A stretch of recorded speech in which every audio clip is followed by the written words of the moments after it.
I tell founders, your founder story is not that different from Luke Skywalker's or Harry Potter's. You have to tell your story in a way where it is so inevitable to the listener that this is what you would be doing.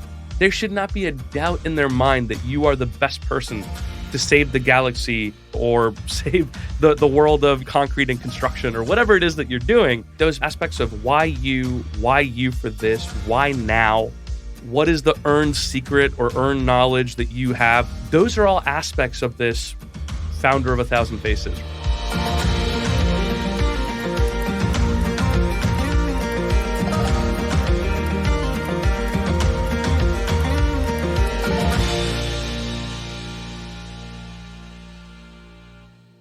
Hey folks, I'm Conor Gaughan, and welcome to Consensus in Conversation, a podcast where we're talking to the innovators, entrepreneurs, and thought leaders who are committed to building successful businesses that also help us build a better world. Is it just me, or is 2024 flying by at a crazy pace? It seems weird that it's already March, and the first knockings of spring are in the air. In America, that means the return of our beloved baseball season. Now, whether you love baseball, like I do, or find it less exciting, I'm not going to judge. But one of the fascinating and maybe most revealing American things about it is the way in which it is the most measurable of sports. Baseball doesn't play out in fluid time, it plays out in discrete instances, each with a limited number of outcomes. Each pitch can be a strike, a ball, a foul, or put into play. A ball that's put into play can be an out, a hit, an error. All these outcomes can be notated, recorded, and compiled into a box score to precisely capture what happened in each game. And so, far from being just the abstract data pool for stat wonks like me and Moneyball enthusiasts, the humble box score is actually one of the great instruments of storytelling ever devised. In the words of a great fictional thinker and baseball enthusiast, FBI Special Agent Fox Mulder, a box score is, quote, the Pythagorean theorem for jocks. It distills all the chaos and action of any game in the history of all baseball games into one tiny, perfect rectangular sequence of numbers. I can look at this box, and I can recreate exactly what happened on some sunny summer day back in 1947. It's like the numbers talk to me. They tell me that even though lots of things can change, some things do remain the same, end quote. Okay, poetic, interesting, fun, perhaps topical, but where the heck am I going with this? How does an X-Files quote about the beauty of baseball stats relate to sustainable business ventures? Have I intrigued you into wondering how I'm going to land this strange flight of fancy? Well, if I have, then I've succeeded in one of the classic techniques of good storytelling, opening with a great hook. And those techniques, these elements of a great story, and especially a good story about your business, are at the heart of today's conversation. So, now that I've hopefully gotten you, here's the connection. Those of you who have been listening to the show for a while know that my background was originally in investment banking. Ultimately, that was not the path for me. I wanted to build something of my own and make an impact through storytelling. But something from my time in finance that has stuck with me is a passion for trying to understand what it is that makes businesses and the people who build them successful. It's the reason I do this show. I think there's a pretty common tendency when looking at it from the outside to reduce finance down to a very dry exercise in nothing but math. Profit and loss, volume and volatility, debt and equity, EBITDAs, CAGRs, etc. Most of you know that alphabet soup. And to be sure, there are parts of finance that are very much that. Collect data inputs, feed them through a model, get your metrics, compare those metrics, pick the asset with the better metrics, and rinse and repeat all the way to the bank. But the thing is, while it's easy to get lost in the details of the math, if you take a step back for a second and look at it from a wider perspective, those annual reports, the 10K forms, they're just a box score for your business. Those numbers are the distilled representations of events. Every tick in the profit column is an instance of someone deciding to buy that product or service. Debt may be an instance of the company deciding it needs to acquire or invest in something new to grow. All of these instances are stories. Why did a company decide that a new asset was so important it was worth taking on debt to acquire? Who came up with the idea? How did they convince the rest of the team? Did it work? Why or why not? And what conclusions can we, the observers, draw about where the company is going as a result? Will servicing the debt crush them, or is it a temporary hiccup that maybe creates an attractive opportunity for investment because they're undervalued as a result? This is the thing I find so enduringly engaging about finance. It's not the challenge or even the opportunity for profit, though of course, let's be honest, money is always nice. It's that at a deeper level, finance is not really about the math. It's about the stories that the math represents and the ideas that we draw from them. What does it mean that one company is failing when another succeeds? Is there a common thread that connects the success of certain companies? What does it tell us about the world around us? Reading those stories from the data, predicting where they could be taking us, and then deploying your capital and skill set to support those companies that will not just succeed, but succeed by helping us build the kind of future that we want to live in, well, that is the subtle and complex art of venture capital. And it's one that my guest today is thoroughly well versed in. Vijay Kapoor is a co-founder and general partner at VSC Ventures, a seed-stage investment firm focused on helping impactful companies and visionary founders tell their unique stories to the world. Like me, Jay began his career in investment banking before taking on a financial analyst role for corporate strategy at the NFL, and then venturing out on his own as an investor, first at Launch Capital, and then as a co-founder of VSC Ventures. Jay is also a podcaster, writer, storyteller, and super insightful thought leader in his own right. He's an all-around fascinating guy, and we had a really awesome conversation. So awesome, in fact, that in a Consensus in Conversation first, we're actually going to make this a two-parter. So here's how we're going to do this. Part 1 today is going to focus on Jay's career, his background, his path, founding VSC Ventures, and what it means to be a storytelling-focused VC. Then, next week, we'll be back with Part 2 of the conversation. We'll dive in on Jay's investment theses, the companies he's excited to talk about, and his vision for a sustainable future. It's such a fun talk, and I really hope you join us for both episodes. So, without further ado, let's jump into the conversation.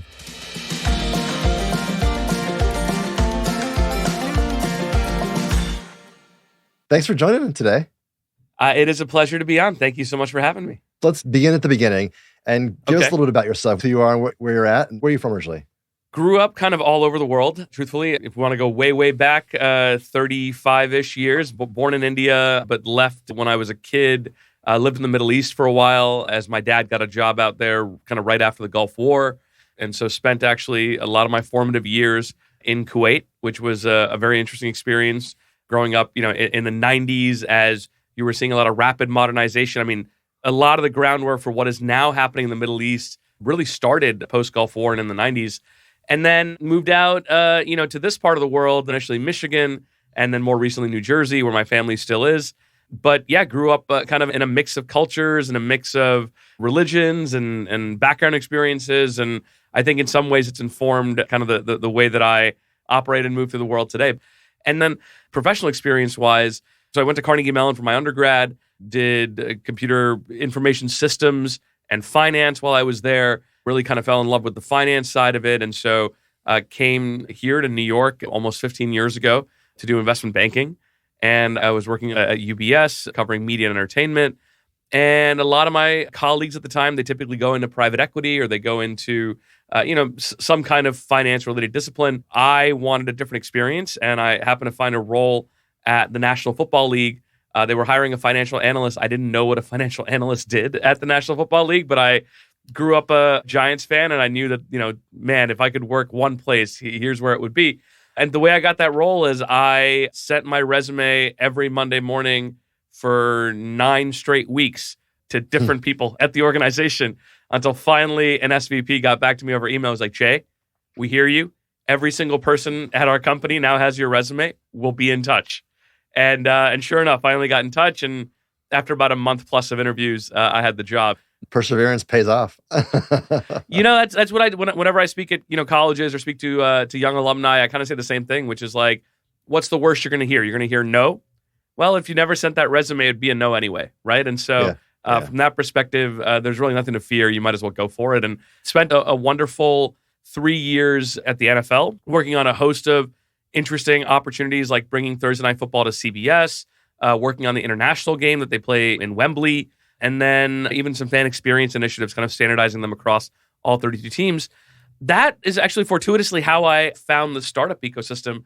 New York in 2012 through 2014 was a really interesting time where there were some new startups that were coming up, but they weren't sharp elbows. People were very inclusive. They wanted to, if you cared about what they were doing, they'd say, hey, meet me out for a drink. I want to tell you about what we're building, because I'm sure they were also looking for young, talented, hungry people that wanted to come and build these businesses with them. So they would take you out to coffee and they would tell you about the startup they were building. And those folks went on to build, soon to become unicorns in New York. And I knew that that's what I wanted to do with my career. And so despite working, I think, in what a lot of folks would say was a dream job, and it was for a while, to me, I think the longer term opportunity was, how do I go really support these entrepreneurs at the earliest stages? And then a couple of years ago, kind of had this idea where I saw a lot of my companies really struggling to get attention from press, to really succeed in their go-to-market, to help tell their story. Started noticing that more and more companies were struggling with this, and that there were agencies that were out there that would help these companies. But to be honest, they were really charging startups more than startups could afford, right? If you've just raised $200K to go raise a seed round, you probably shouldn't turn around and give that to an agency. So we decided to flip the script and say, we're going to raise a fund where we go invest in these companies and bring our PR, storytelling, and go-to-market. And we did just that. We raised a $21 million fund and invest in seed stage companies to provide them with our value add.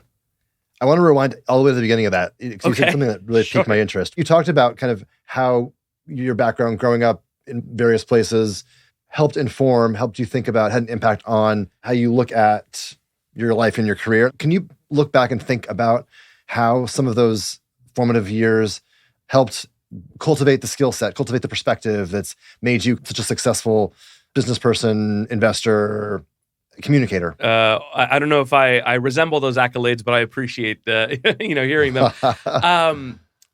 I don't know if it's one specific moment, but I would say it's a collection of experiences growing up in and around, I think, different cultures, especially, and people's different family lives, right? So I went to, because there weren't a lot of English-speaking schools in Kuwait at the time, I went to a Catholic school. I had friends that were Hindu, the way we grew up. Our neighbors were Muslim, but they babysat me, and I grew up with them and grew up with their families. And so, not to sort of make it just about religion, but you see how different people live and how different people worship, and they bring you into their experiences. And we celebrated Ramadan and Christmas and Diwali all at the same time. And to me, I think the broader lesson from that is everybody's got a story, right? People are not other in that way. And I think, especially in today in sort of social media landscape, there's a lot of divisiveness and otherness. And I think maybe people do that in order to build themselves up. For me, I think it's always been, it's hard not to be able to love somebody after you've heard their story. 100%. And so the curiosity of wanting to learn their story. Hey, why do you do this way? What does this mean? I hear you chanting it. I hear you saying it.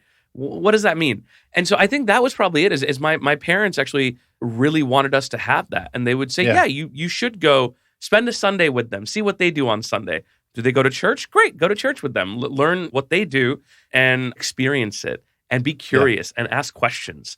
And I think it creates a real bond with the people that you grow up with. And so you don't see them as other. But it also, I think, fosters a lot of curiosity. I became a dad in the last year, and I think about, my son's almost a year old now. As he's growing older, like cultivating that curiosity, I think ultimately put me in the position that I'm in today. I always lean into that. You kind of lead with empathy and curiosity versus judgment and otherness. Yeah. I was listening to a podcast last night, actually. A financial analyst was talking about how if you actually just stop and let yourself absorb and observe the world around you, you start to see the patterns in what become successful long-term trades. And you need to be able to see outside of your cultural bubble in order to do that. Yeah. Because, if you're a Wall Street trader and you're stuck on the Upper East Side, it's much harder to understand why, a certain restaurant is trading way above the averages of other restaurants on a PE basis, because you've never seen that restaurant before. You don't know that folks come back 4 times a week for line dancing, and because of that, the customer loyalty is so much higher, whatever the case may be. It was a really interesting connection between like that sociological perspective and leading with empathy and leading with intellectual curiosity and getting to kind of a financial or business outcome. Thinking back again about kind of growing up in Kuwait in the 90s, in a period of rapid modernization for much of the Middle East, and also I think must have been a challenging kind of context given global geopolitical situation. You saw a version of a world dominated by energy at moments of uncertainty and pivot points. I'm curious if there's any lessons or observations that stick out or that have stayed with you that you might apply to kind of uncertainty in the world that you saw then, as you look at kind of the transition into the next generation of energy and the climate technology transition.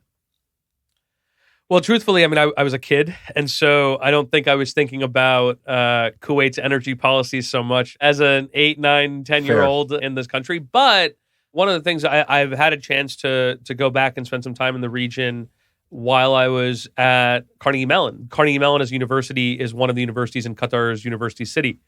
And whether it's Kuwait, whether it's Qatar, there is I think, tremendous interest today in how the region is viewed by the Western world, by the outside world. You know, you're seeing it with sports, with the Qatar World Cup that happened last year, right? And Kuwait, I think, to a lesser extent, was really always doing that in the 90s. The reason we ended up there, my dad was an engineer, and American companies were getting benefits for setting up hubs in Kuwait and hiring engineers there.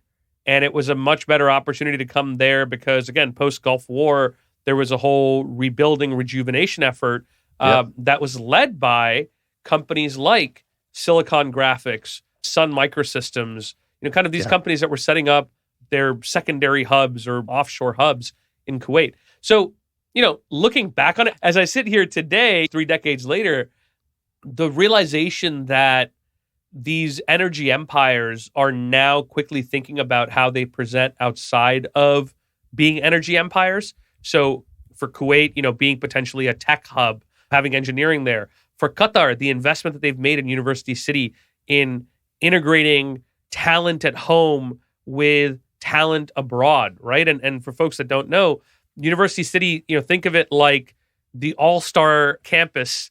They've got journalism from Northwestern. They've got agriculture and energy from like Texas A&M.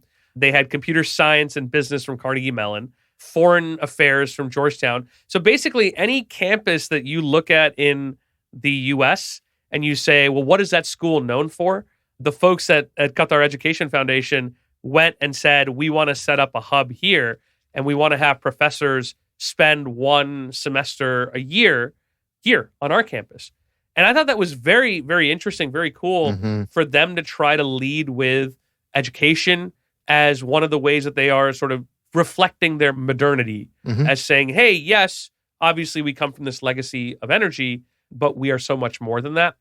Now, I say all that with the geopolitical end of there are still some very unsavory things happening in that region of the world, right? And so as a conscious consumer, I'm always thinking about, okay, how much am I buying into the PR and the propaganda? But having gone on campus and seen what the Education Foundation has done with University City, that's real. That's happening. There are people that are going there and getting a chance at education from some of the best Western universities in the region to hopefully be able to go and contribute to the success of those countries. So I have to balance it sometimes in my head with what I know to be going on that's unsavory to my sensibility versus actually seeing the real tangible work that is being done on the ground. Well, and I think there's value in, where you want to affect change being a part of the system. You can't always affect change from the outside. Sometimes to be going to University City and to be a part of the education transformation and modernity transformation, if you do see things that are unsavory, better to have that relationship and be able to have more real insights from real people on the ground than stand thousands of miles away and view it all through a computer screen. So it's interesting to hear you say that, Connor, because I think this conversation has come up recently, maybe just in my LinkedIn sphere, of how much should climate investors, climate technology companies interface with the oil majors, right? Aramco and BP and Shell. And all of these folks are setting up climate arms. They were all at COP28 talking about, hey, we're setting up a $500 million investment vehicle for climate technology companies. And to kind of lay the landscape, these companies make hundreds of billions of dollars a year. So $500 million to a climate impact. And by the way, it's not $500 million a year. It's $500 million into a vehicle that'll invest over a certain period of time. It seems like a drop in the bucket compared to what is actually happening from a carbon emission standpoint, right? And so I go back and forth sometimes. I don't know the right answer. Do we be absolutists and say it's easier if we just shun the folks that we know are not going to be a part of a fully clean energy future? Or do we say, okay, this is a first step. It's a small step, but it's a first step. And we make it a big tent and bring people in. I'm curious if you've thought about that, because I certainly don't have the answer. Think about it a lot, yeah. And I certainly, I think, wrestle with it just like everyone that has kind of aspirations for a sustainable future. I tend to think of myself a bit as a pragmatist in that I don't see a scenario in the next decade or two where legacy energy industry players are not a prominent part of the transition. The amount of physical infrastructure that they own and control, the amount of capital that they can deploy, the amount of permits, there's so much infrastructure that is in their hands.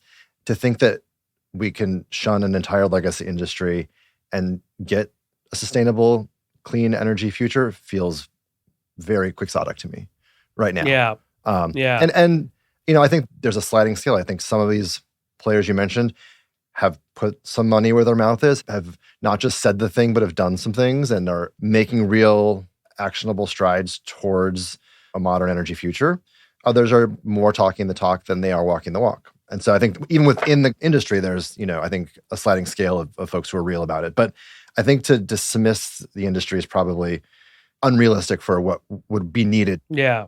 The amount of change needed, let's assume for a second that kind of the net zero is the North Star. The amount of systemic change needed globally in every industry is so large and so transformative. To think you can do it without one of the most pivotal players in the global economy, I think is naive.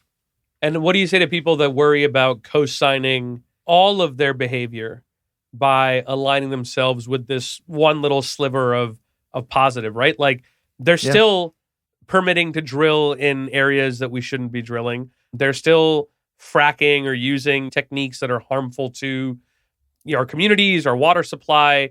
They're still doing all of those things, and they're not showing any signs of slowing down.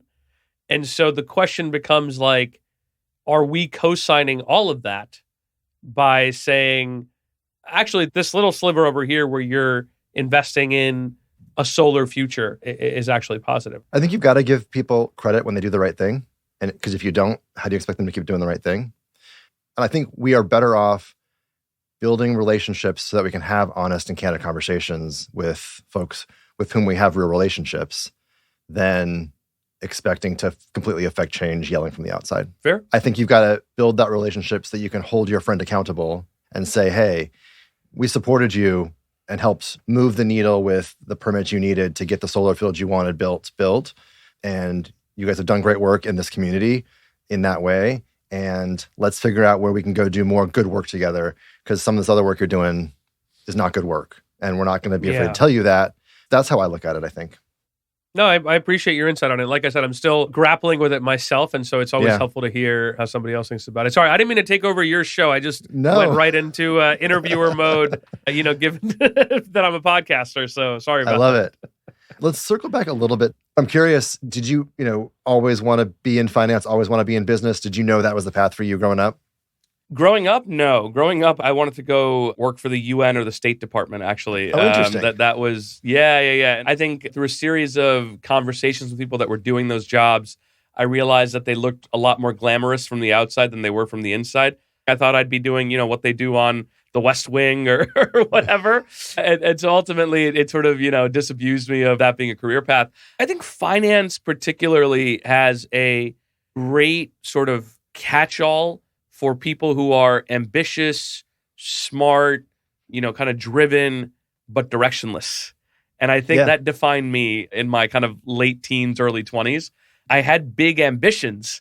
I just didn't know what to do with them. I didn't know how to put my skill set to use. And I think finance was like a great place to sort of go hone that skill set further and have the opportunity to say, oh, do I like these kinds of companies? It's the reason that initially I chose to go to a product group, not covering any specific sector.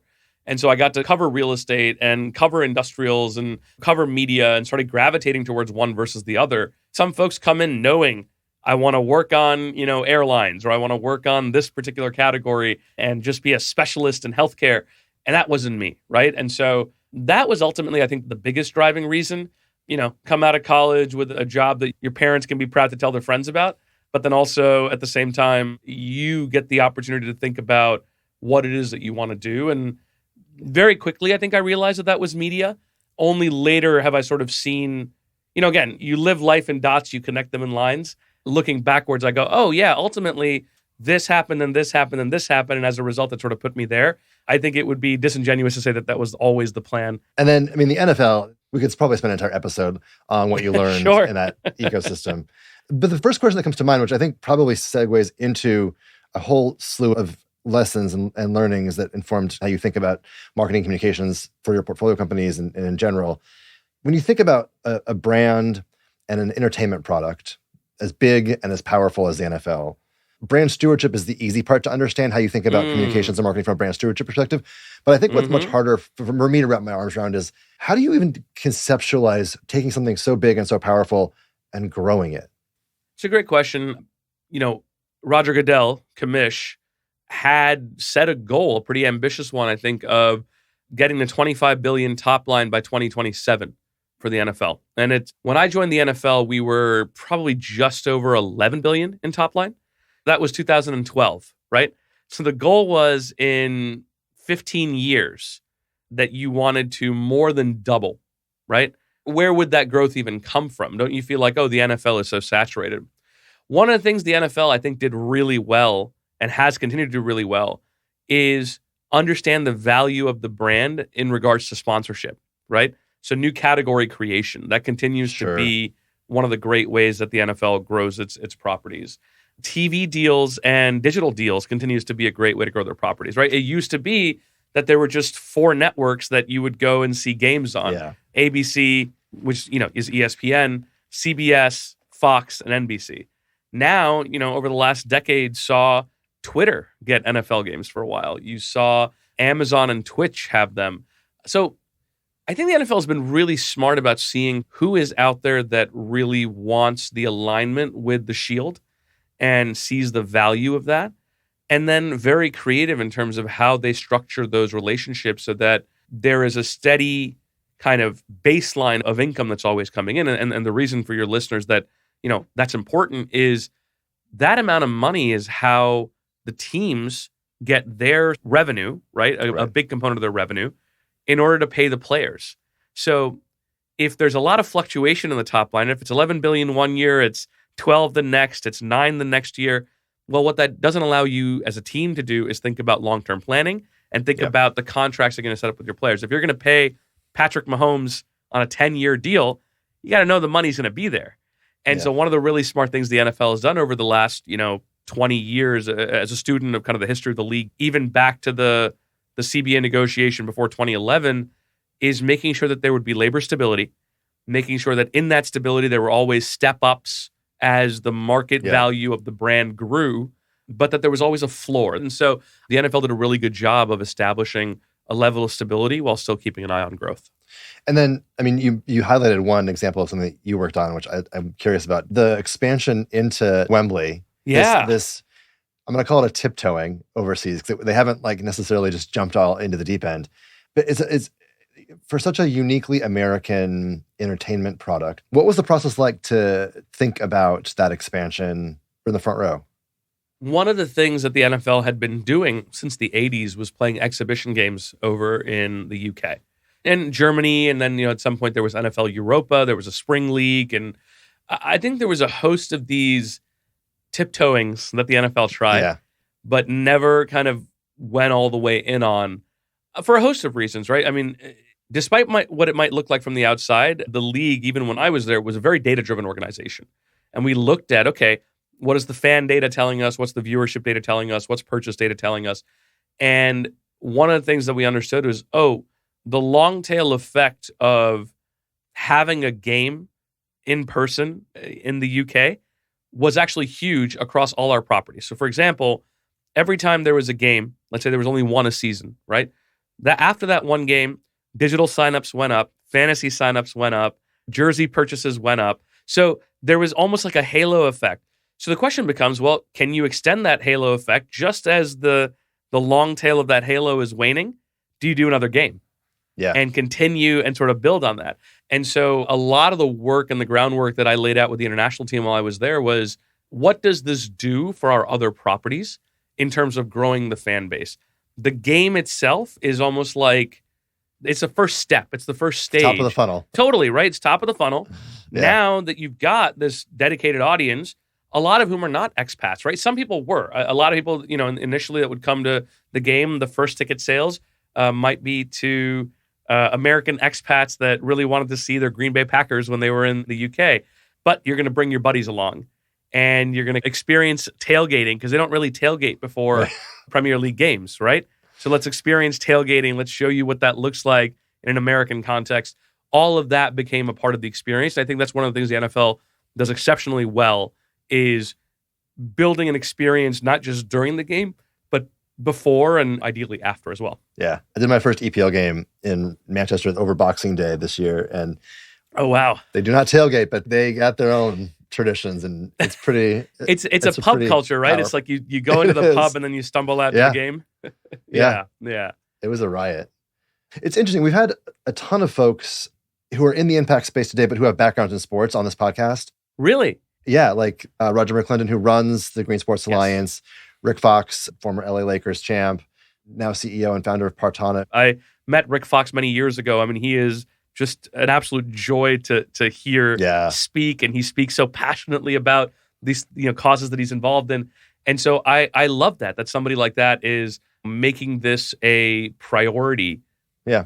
There's a generation of both entrepreneur, but also a generation of public figure who realizes and recognizes the power and potential their voice has. And people want their personal legacy, whether that's a professional legacy as an entrepreneur or a legacy as a public figure in sports or any other arena, they want that to be tied to something good for the world that right. has more meaning and more depth as a life well lived.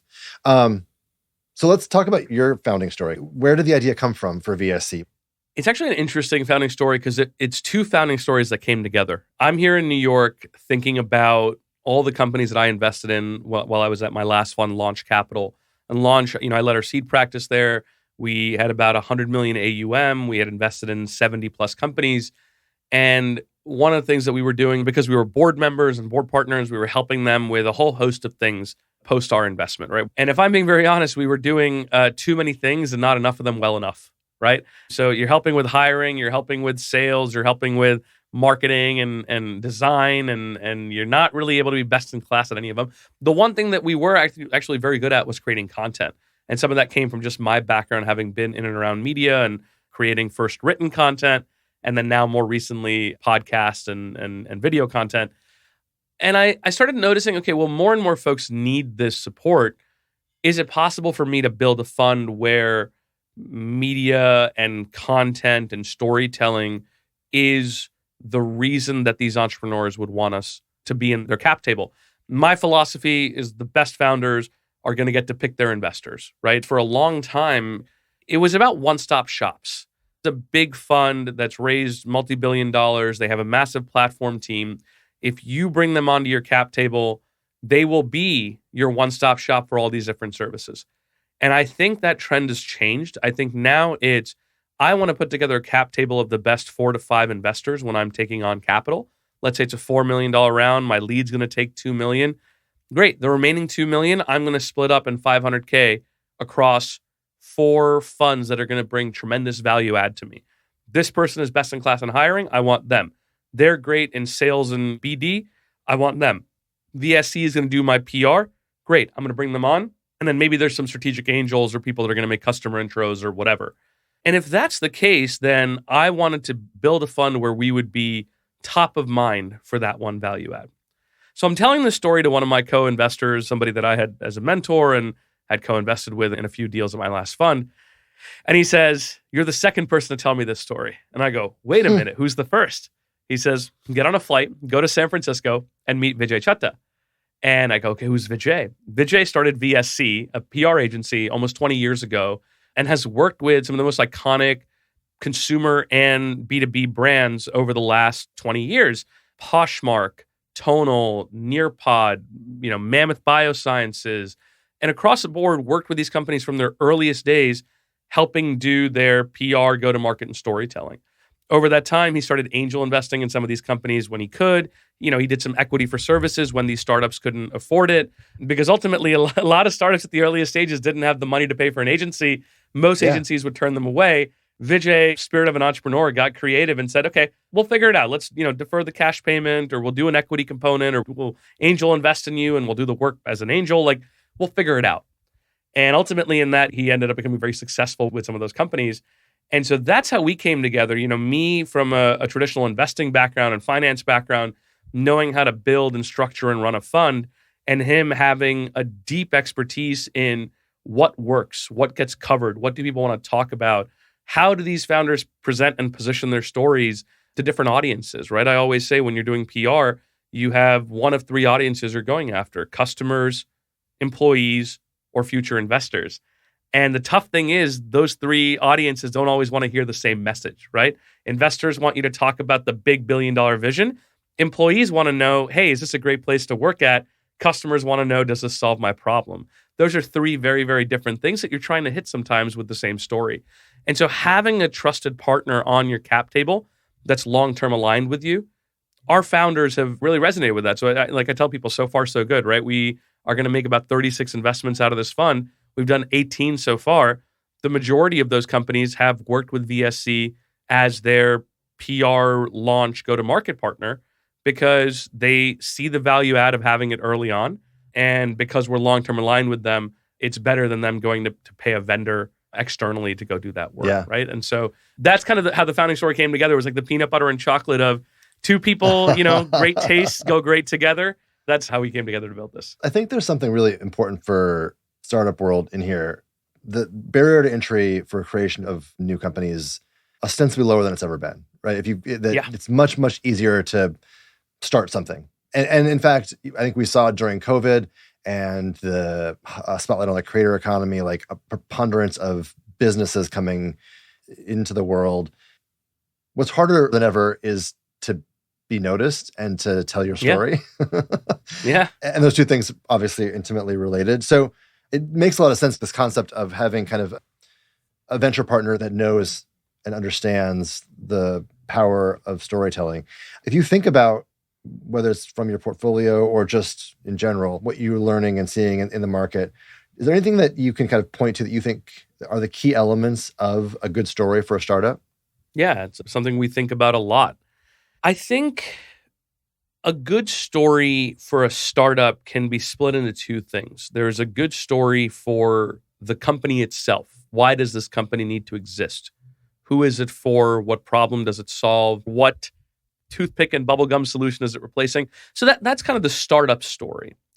But more important than that, and often overlooked, I think, is the founder story. And I hear this so often because founders, now especially, founders are really well coached. There's a lot of content out there. There's great podcasts like yours and mine where you can hear what do investors want to hear. So founders do their diligence and they come prepared and they're ready with the pitch and they're ready to hit all the bullet points. And then I find myself in these hour-long pitch conversations, sometimes stopping the founder and saying, almost like you did on our conversation, hey, before we dive into that, take it back from me. Why is this the business that you want to dedicate the next decade of your life to? Yeah. What is it about this problem that really compels you? A lot of founders get thrown off by that sometimes because they came prepared to talk about their business and their market and their customer. Right. And I, almost made it like a therapist couch, like, hey, take it back to your childhood. What did you learn? What did you see? So kudos to you, for taking us there. One of the things that I have told a lot of my founders, I'm a huge movie buff, actually learned English when I was living in the Middle East as a kid by watching Hollywood movies. And one of the things that always resonates with me is this idea of the hero of 1,000 faces, right? Folks may have heard of this book by Joseph Campbell. If they haven't heard of the book, they've certainly seen his theory applied in real life. George Lucas wrote Star Wars with basically the principle of a hero of 1,000 faces. And so the idea is simple, that there are these foundational myths in our human sort of collective time on this planet that are foundational for cultures that never met each other, that lived thousands of years apart. But the stories have very similar beats, right? There is a reluctant hero That hero is charged to go on a quest. They refuse the quest. They say, I'm not the right person.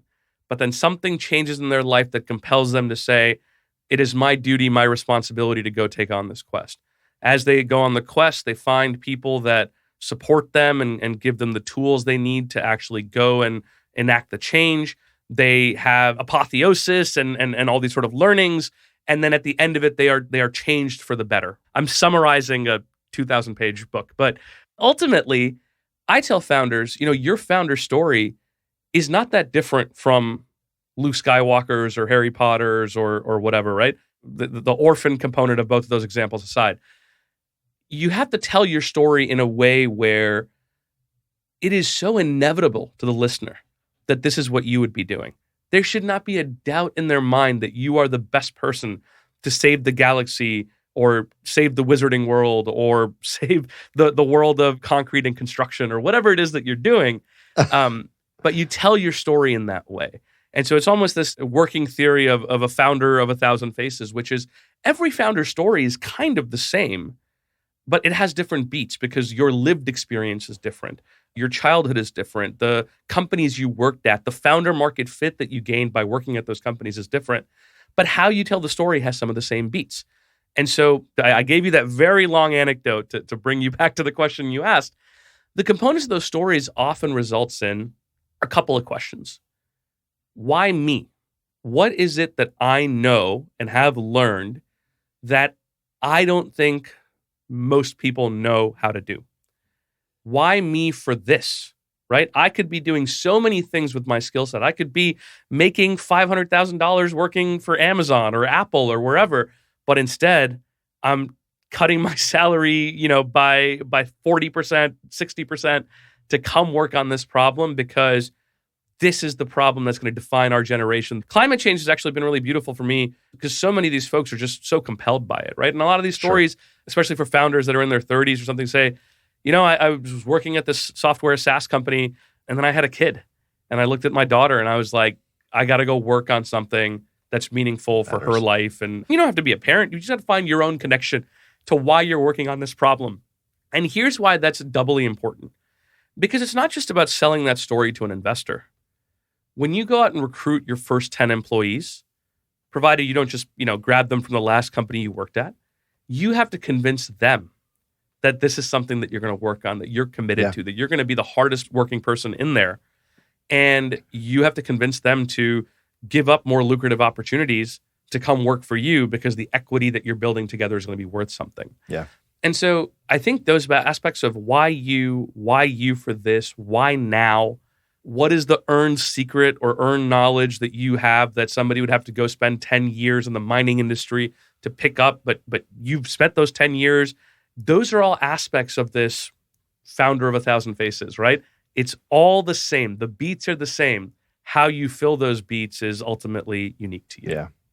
I want to add a third. You have to convince employees, you have to convince investors or the marketplace. You have to convince yourself. You have to wake up every morning. I mean, you know how hard this is. In startup land, there is no one but you when you look in the mirror in the morning to go do the thing that's got to get done. And if you aren't passionate about the thing and don't have a connection to it, you can fake it, but only for so long. And eventually that really takes its toll. And I think we're seeing actually an era right now. There are some founders who saw opportunity and thought that they could create a product market fit, but weren't passionate about it. And, things are harder now. Fundraising's harder now. And we're seeing some washout of some founders in the last kind of couple of years where the grit wasn't there, the passion wasn't there. Yeah, 2021 skewed a lot of people's perception because there was so much capital out there that people thought it was easy to go and raise. I had Graham Brown from VSC Ventures on my show a couple weeks ago, and he was like, building a company is appropriately hard again. It was kind of an interesting way to be like, yeah, this is supposed to be difficult, right? It's supposed to attract almost somewhat crazy people. I sometimes find that the best founders are a little bit like, not off-putting, but a little bit like, you're out there. And I think sometimes you have to be a little bit out there because doing this is irrational, right? With your skill set, your experience, you could go be employed anywhere. But sometimes those best founders are unemployable because to them, it's just about building what they're building and solving the problem they're solving. I mean, it takes a certain level of crazy to sign up to do this for 10 years. I mean, I often will pinpoint a certain level of optimism. Like, you've got to have an optimistic worldview that, like, I can do this, I can accomplish the thing. There's a sometimes irrational hopefulness to it. Stick on the portfolio side. I'm curious how you think about when you guys are evaluating investment decisions. There's a ton of opportunity and a ton of profitability and ROI evaluation, but you're obviously also very aware of kind of the impact beyond just the profit potential. I'm curious how you think about ROI and also just return to stakeholders in general more broadly, and how does that fit in your investment theses? How do you talk to portfolio companies about their mission and invite them to be a part of these bigger conversations on doing well for the world? How do you address all that? Yeah, we're not one of the funds that kind of measures gigaton scale carbon reduction for each of our companies. And our companies are too early to be really giving us a truthful answer on what impact they're going to have on carbon emissions. We're seed stage investors, right? So we're investing in companies with up to a 500K check. They're raising maybe their first round of capital. Any answer they give us about like carbon reduction as a number is going to be BS, right? Instead, the way I think about the companies we're investing in, is there a clear impact, right? It's like the Supreme Court's definition of porn. You know it when you see it, right? It's kind of the same thing. You see a company, you see the carbon impact. If I have to sort of twist my like elbow backwards to be able to duck under and see where the carbon impact is, then there probably isn't one. It's probably not easy to understand. And if it's not easy to understand, then it's probably not that meaningful anyway, right? Yep. But when we invest in recycling, when we invest in concrete, when we invest in Sesame Solar, which is doing disaster recovery after climate disasters, there's a very, very clear doing good aspect. Yep. And we believe that the scale of the opportunity in climate adaptation is so massive that if you build a successful company, you can't help it but have a positive impact, right? How we invite them into that conversation, we don't have to, right? We back founders that already make this a part of their mission. How we suss that out is by having those conversations with them, right? We are seed stage investors. The ROI that we are looking for is on the scale of multiples, right? So if we're investing in a company at, let's say, a $15 or $20 million valuation today, my expectation is for us to return meaningful money to our investors, what we call return the fund analysis, this company would have to become $1 billion to $2 billion business, right? We would have to own, let's say, 3 to 4% of it today, assuming that 50% of it gets diluted down, so we end up owning 2% at exit. And if this company becomes $1 billion business and we own 2% at exit, well, there you go. That's $20 million. We've returned our $20 million fund, right? That's the math that I'm doing in my head. It's not very complicated math. It's a lot more like belief and conviction and is there enough of a market for it to get there? More often than not, you are sitting there and evaluating this CEO, this founding team as operators. Is this something they want to do for the next 10 years of their lives? There's got to be a personal reason. There's got to be a personal why. Why do you wake up the next morning and go back to work? As a young investor, I didn't do that enough, truthfully. Now, running my fund, I do that a lot more. And there's times where we've liked everything about a business, but we haven't felt the founder's connection to the problem was strong enough to really say, hey, this is somebody that we want to ride with for 10 years. Right. And we've passed as a result. For many entrepreneurs, it is an act of hope or an optimism that kind of fuels the the day in and day out. And, many days right now, we are inundated with the opposite. We see headlines of a dumpster fire here and a dumpster fire there. And in particular, for folks that are working in climate tech or folks that are working on kind of sustainability issues, I think there are more days than not where the headlines might be a bit despairing. How do you, as someone who's in this space, wake up every day and want to go do it again? I find that on the days where it is toughest, I remind myself, like, why I wanted this in the first place is, I guess, the way that I would say it. I wanted to build a fund. I wanted to invest in these companies because I believed that I could identify these founders and support them in a way that I couldn't do anywhere else. That I would want to do it under my own banner, and I'd want to do it with people that I want to work with, and together we could really help the best founders make their dreams come true. Like people ask me, hey, what do you derive joy from, right? I derive joy from removing obstacles in people's ways. That makes me really happy. When somebody's looking to make a hire and I'm able to find them the right kind of person through my network and say, hey, you should talk to this founder. I think they're a great fit. That brings me joy, right? Helping my founders fight through their problems, helping them think through it, just, whiteboarding with them and saying, okay, option A is this. There's this, amount of challenge. Option B is this. Like I come back to what aspects of the job bring me joy. Sure. And to summarize that, ultimately, it's finding joy in the journey, right? You look outside and you say, oh, dumpsters are on fire. This thing isn't happening. We're not moving fast enough. We are just a small group of people pushing back against massive $100 billion industries whose incentive it is to obfuscate, and they have lobbyists. It's all insurmountable. But you're doing this because you believe that, one, you can make a meaningful impact, and two, you derive joy from doing what you're doing. There are some people that I'm like, man, these people are unemployable. Nobody would hire them, but they've built massive businesses, or they have really been able to affect meaningful change. They do it not because necessarily they want to, because it's really the only thing that they can do. And it's the way that they bring their skill set to bear. So to find that optimism sometimes, it's like one step in front of the other, right? I used to host a show where I interviewed athletes, and Apollo Ono, who's an 8-time Olympic medalist, he shared a really great story with me.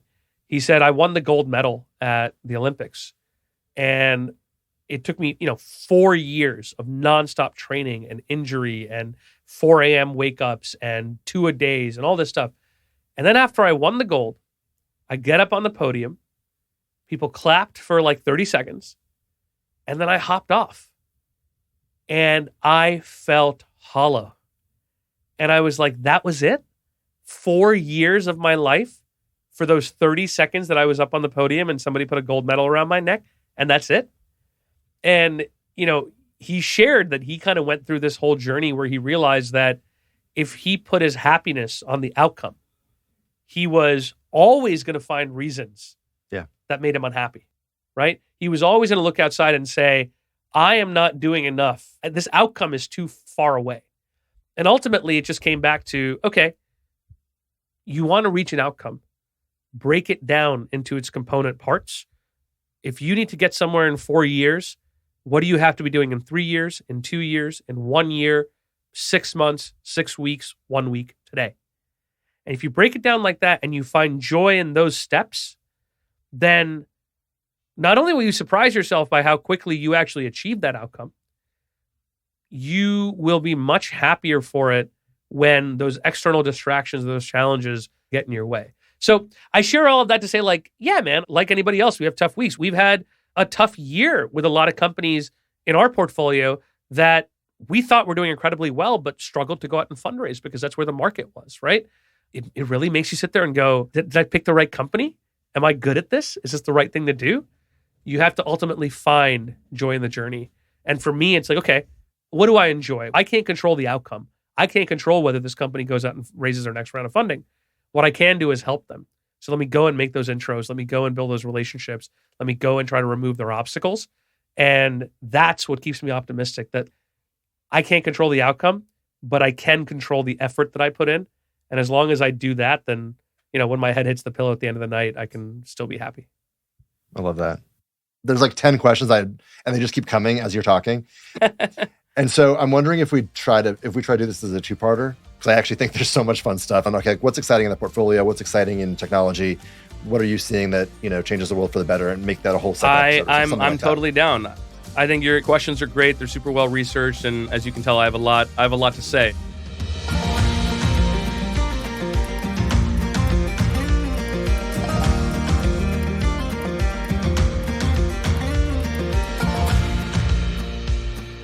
Huge thanks to Jay for joining us on today's show. Not just once, but twice. Chatting with him was a real great reminder that while what we do is hopefully educational, meaningful, and inspirational, sometimes it's also just a lot of fun. I absolutely loved Jay's idea of the founder with 1,000 faces, and I think he's onto something. I'm going to start applying that framework to future conversations on the show. As a reminder, if you've enjoyed today's episode, there's more to come. Jay will be back next week for part 2 of our conversation, where we'll dive into some of his portfolio companies, as well as his theses on topics like hidden economies, climate automation, and what the sustainable future is going to look like. We're talking everything from nuclear energy to robotic recycling to AI-driven concrete mixing. You're not going to want to miss it. In the meantime, if you want more of Jay's wisdom in your life, you can check out his podcast, Climb by VSC, which is available wherever you get your podcasts. If you enjoyed the part of today's show where he flipped the script back on me, you're going to love his show. It's him and his VSC Ventures co-founder, Vijay Chattha, having conversations a lot like ours, digging in on entrepreneurship and company building with investors, founders, and experts in the climate tech and impact spaces. You can also learn more about Jay's work with VSC Ventures and preview the portfolio companies we'll talk about next time by visiting their website, vscventures.com.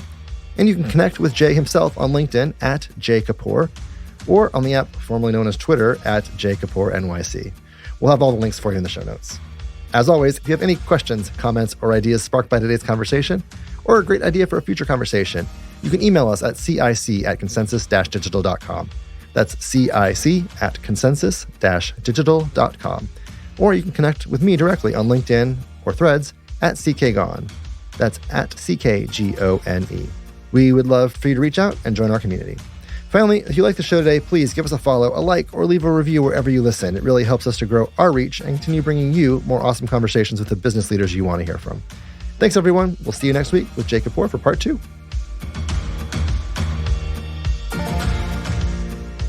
Consensus in Conversation is hosted and executive produced by me, Conor Gaughan.